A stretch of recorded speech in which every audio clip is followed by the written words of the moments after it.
Good morning friends, welcome to another blog.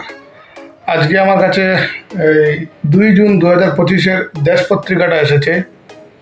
একদম উপরের পৃষ্ঠায় ওরা লিখেছে অনিশ্চিত সময়ের কবিতা, আর ওরা সাক্ষাৎকার নিয়েছে ইন্টারন্যাশনাল বুকার জয়ী বানু মুস্তাকের।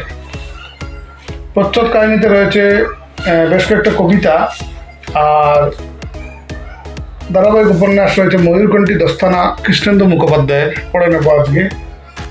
গল্প রয়েছে অপেক্ষা গৃহ সাগরিকা রায়ের লেখা, কুশলী পরিকথা নীলাঞ্জন দাশগুপ্তের লেখা। তারপর সম্পাদকীয়টাও লিখেছে ওরা অনিশ্চয়তার ঊর্ধ্বে সময়ের সঙ্গী।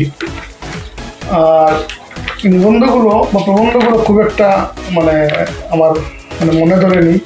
কবিতাগুলো রয়েছে একটু এক্সট্রা অর্ডিনারি, কবিতাগুলো একটু অন্য ধরনের সব কবিরা লিখেছেন। একটা রয়েছে তুমি কি ছবি আঁকবে, অঞ্জন দত্তের লেখা।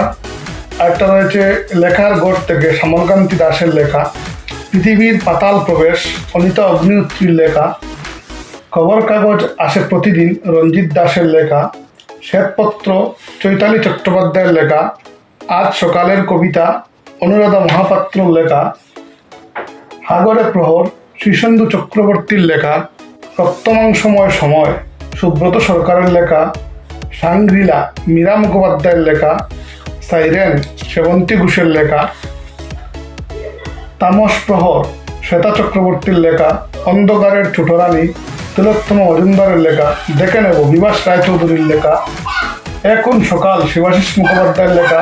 বাংলা কম্পাসের কাটা তীর্থঙ্কর দাস প্রকাশের লেখা। তুমিই ছিলে রূপম ইসলামের লেখা। জোয়াল অনুপম রায়ের লেখা। এরকম বেশ কয়েকটা ভালো ভালো কবিতা রয়েছে।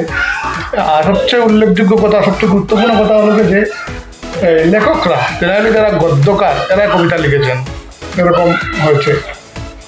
দেখবো, পড়ে নেবো, আজকেই পড়বো, দেখি কীরকম হলো। এটা দেখে নিতে হবে একবার, ঠিক আছে।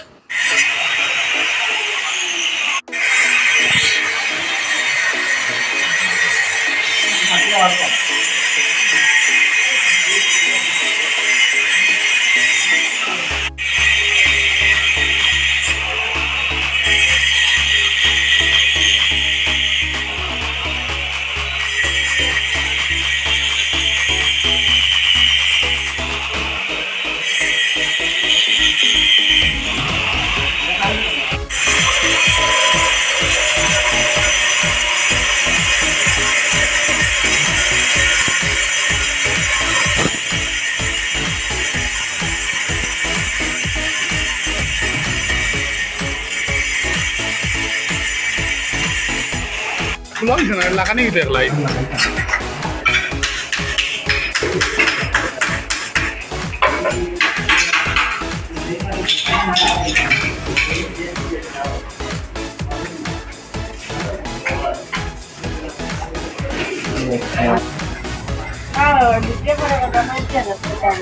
গরম ফ্যান তো চলে। হ্যাঁ, গরমের দিনে তো গরম লাগবো, কিছু করার আছে নি? খাও, গরমের দিনে তো গরম লাগবো। আজকে কিন্তু বেতালা